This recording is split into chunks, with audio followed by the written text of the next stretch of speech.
Hello good morning friends. வாங்க இன்றைக்கி நம்ம சேனலில் எம்இ விலாக்ஸ் ஆஃப் மலர்விழி சேனலில் பார்க்க போகிறது சூப்பரான டேஸ்டியான ஒரு கட்லெட்டுங்க.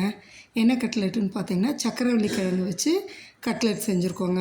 இந்த சக்கரவள்ளி கிழங்கு பிள்ளைங்களுக்கு குழந்தைங்களுக்கு ரொம்ப பிடிக்கும். வாங்க எப்படி செய்யலான்னு வீடியோக்குள்ளே போகலாம்.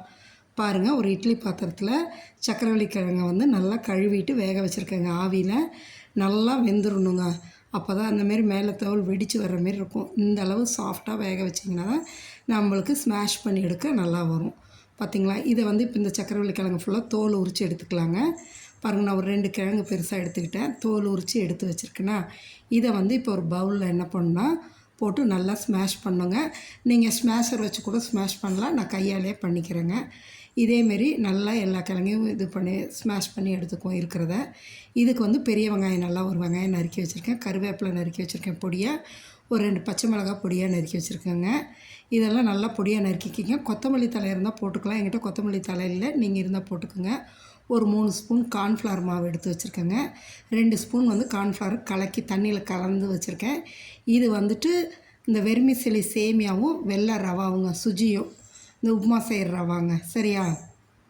பாருங்கள், இப்போ நம்ம இதுக்கு சில பொடியெல்லாம் போடுறோம். என்னென்னு பார்க்கலாங்களா? பாருங்கள், கொஞ்சோண்டு மஞ்சத்தூள், அது கரம் மசாலா ஒரு 1/2 ஸ்பூனு, அடுத்தது ஜீரகத்தூள் கொஞ்சோண்டு ஒரு 1/2 ஸ்பூனு, மிளகுத்தூள் 1/2 ஸ்பூனு, இது காஷ்மீரி ரெட் சில்லி 1/2 ஸ்பூனும், மிளகாத்தூள் 1/2 ஸ்பூனுங்க. இதெல்லாம் எடுத்து வச்சாச்சு. இப்போ இந்த சக்கரவள்ளி கிழங்கு ஃபுல்லாக உதுத்துட்டு நல்லா பிசைஞ்சு எடுத்து வச்சுருக்கோமா, இதில் இந்த வெங்காயம், கருவேப்பிலை, பச்சை மிளகாய் எல்லாத்தையும் போட்டுருங்க. கொத்தமல்லி தழை இருந்து போட்டிங்கன்னா இன்னும் நல்லாயிருக்குங்க. நீங்கள் இருந்தால் போட்டுக்குங்க. சரிங்களா? மிஸ் பண்ணாமல். என்கிட்ட இல்லை, நான் போடல. நீங்கள் அதை அப்படியே போட்டு இது எல்லாத்தையும் போட்டுக்குங்க. பச்சை மிளகாய் நல்லா பொடியாக நறுக்கிக்கிங்க. நறுக்கி போட்டுக்கிட்டு இதோட என்ன பண்ணுறோன்னா, நம்ம ஒரு 3 ஸ்பூன் கார்ன்ஃப்ளவர் எடுத்து வச்சுருக்கோம் இல்லைங்களா, அதையும் எடுத்து இதில் போட்டுருங்க. எனக்கு கிழங்கு கம்மி தான், அதனால் கம்மியான அளவே போட்டால் போதும். போட்டுக்கலாங்க. போட்டு இந்த பவுடர் அத்தனையும் போட்டுக்குங்க. மிளகுத்தூள், ஜீரகத்தூள், கரம் மசாலா, இது மிளகாத்தூள், இது காஷ்மீரி ரெட் சில்லி, இதுக்கு தேவையான அளவு உப்பு போட்டுக்குங்க. நான் இந்து உப்பு போட்டிருக்கேங்க. போட்டு இதை நல்லா பிசைஞ்சிக்க. தண்ணி ஊற்றாதீங்க. அந்த சக்கரவள்ளி கிழங்குல இருக்கிற ஈரப்பதமே போதுங்க. வெங்காயத்தில் இருக்கிறதே போதும். நல்லா பிசைஞ்சிங்க. சப்போஸ் தண்ணி பத்தலைன்னா கொஞ்சோண்டு ஊற்றிக்கலாம். நான் எனக்கு கொஞ்சம் ட்ரையாக தெரிஞ்சது, ஒரு 2 ஸ்பூன் மட்டும் தண்ணி ஊற்றிட்டேங்க. ஊற்றி நல்லா ஈவனாக பிசைஞ்சிட்டு இந்தமாரி பால்ஸாக உருண்டையாக உருட்டி எடுத்துக்குங்க. நல்லா அமுத்தி உருண்டையாக உருட்டிக்கிங்க.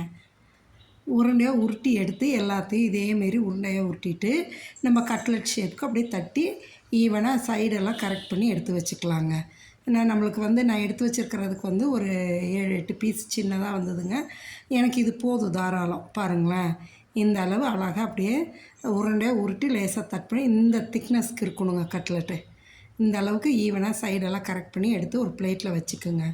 வச்சுட்டு பாருங்களேன், அந்த கார்ன்ஃப்ளவர் தண்ணியில் கரைச்சி வச்சுருக்கோம் இல்லைங்களா, அதில் ஒரு டிப் பண்ணி நல்லா பரட்டி எடுத்து இந்த வெர்மிசெலி சேமியாவும் ரவையும் வச்சுருக்கோம் இல்லைங்களா, அதில் போட்டு பரட்டி எடுங்க. நல்லா பரட்டி எடுத்து நான் ஒரு தவா வச்சு அதில் ஒரு 5 ஸ்பூன் எண்ணெய் ஊற்றி மீடியம் ஃப்ளேமில் வச்சுருக்கேங்க. அது மேலே இப்போ எடுத்து இதை ஷாலோ ஃப்ரை தான் பண்ணுறோம், டீப் ஃப்ரை பண்ணலைங்க. ஷாலோ ஃப்ரை தான் பண்ணுறோம். அப்படியே எடுத்து அடுக்கி விடுங்க லைனாக. இதேமாரி ஒவ்வொன்றா எடுத்து நம்ம லைனாக அடுக்கி விட்டுருலாங்க. மீடியம் ஃப்ளேமில் இருந்தால் தான் நல்லா உள்ளாரையெல்லாம் நல்லா வெந்து வரும். ஆல்ரெடி வெந்ததாக இருந்தாலும் நல்லா வெந்து வருங்க. பாருங்கள், இப்போ எடுத்து எல்லாத்தையும் அடுக்கியாச்சுங்க. நம்ம கட்லெட்னாவே ப்ரெட் க்ரம்ஸில் தான் போட்டு இது பண்ணுவோம். நீங்கள் ப்ரெட் க்ரம்ஸில் பண்ணுறத விட இதில் செஞ்சு பாருங்கள். இதோட டேஸ்ட்டு நல்லாவே உங்களுக்கு டிஃப்ரென்ஸ் தெரியும். மேலே நல்லா கிறிஸ்பியாக இருக்குங்க, உள்ளார நல்லா சாஃப்டாக இருக்கும்.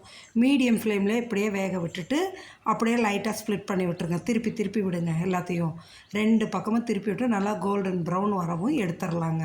அப்படியே பொறுமையாக திருப்பி விடுங்களேன். பாருங்களேன், இந்த அளவு அழகாக கோல்டன் ப்ரௌன் வருது பாருங்கள். இப்படியே 2 பக்கமுமே திருப்பி விட்டு மீடியம் ஃப்ளேம்லேயே வச்சு வேக வைங்க. நம்ம ப்ரெட் க்ரம்ஸில் போட்டு பெரட்டி எடுத்து போடுற கட்லெட்டுக்கும் இதுக்கும் நிறைய டிஃப்ரென்ஸ் தெரியுங்க. மேலே நல்லா மொறுமொறுப்பாக கிறிஸ்பியாக இருக்குங்க, உள்ளார நல்லா சாஃப்டாக இருக்குங்க. அந்த கார்ன்ஃப்ளவர் மாவு தண்ணியில் கரைச்சது ரொம்ப திக்காக வேணாங்க. இந்தளவு தண்ணியாக இருந்ததுனா தான் மேலே கோட்டாக பிடிக்காமல் இருக்கும். இந்த அளவு இப்போ நம்ம வேக வச்சாச்சுங்க. முடிஞ்சது. கட்லெட்டு, சக்கரவள்ளி கட்லெட்டு ரெடிங்க. சக்கரவள்ளி கிழங்கு கட்லெட் ரெடி. எடுத்து சூடாக அப்படியே சர்வ் பண்ணோன்னு வைங்க. நல்லா ஒரு 2-3 கட்லெட் சாப்பிட்டு ஒரு ஃபில்டர் காஃபி குடித்தோம்னா அவ்வளோ சூப்பராக இருக்கும். இதுக்கு நான் என்ன சைட் டிஷ்ஷே தேவையில்லை. இருந்தாலும் நான் வந்து டொமேட்டோ கெச்சப்பும் பீஸா சாஸும் எடுத்து வச்சுருக்கேங்க. இனிப்பாக வேணும்னு நினைக்கிறவங்க டொமேட்டோ கெச்சப் தொட்டு சாப்பிட்லாங்க. கொஞ்சம் காரமாக சுருக்குன்னு வேணும்னு நினச்சிங்கன்னா பீஸா சாஸ் தொட்டு சாப்பிட்லாங்க. ரெண்டுமே வந்து நல்லாயிருக்குங்க. டேஸ்ட் சாப்பிட்றதுக்கு ரொம்ப சூப்பராக இருக்குங்க. நீங்களும் மிஸ் பண்ணாமல் செஞ்சு பாருங்கள். மறக்காமல் ட்ரை பண்ணுங்கள். நம்ம சேனலை சப்ஸ்கிரைப் பண்ணுங்கள், லைக் பண்ணுங்கள், ஷேர் பண்ணுங்கள். இடையில முக்கியமான வேலையை கொஞ்சம் வெளியே போனங்காட்டிக்கு என்னால் தொடர்ந்து வீடியோ அப்லோட் பண்ண முடியலைங்க. இனிமேட்டுக்கு நான் அப்லோட் பண்ணுறேன். சரிங்களா? பாருங்கள், மேலே நல்லா கிறிஸ்பியாக இருக்குது, உள்ளார எவ்வளோ சாஃப்டாக இருக்குது பாருங்கள். அப்படியே டொமேட்டோ கெச்சப் தொட்டு சாப்பிட்டாலும் அவ்வளோ டேஸ்டியாக யம்மியாக இருக்குங்க. அதே இப்போ நான் டொமேட்டோ கெச்சப் தான் தொட்டு எடுத்து சாப்பிட்றேன். சூப்பராக இருக்கும். அதேமாரி பீஸா சாஸும் தொட்டு சாப்பிட்டோம்னா அவ்வளோ நல்லாயிருக்குங்க. நீங்களும் ட்ரை பண்ணுங்கள். ஓகே, தேங்க்ஸ் ஃபார் வாட்சிங் ஃப்ரெண்ட்ஸ்.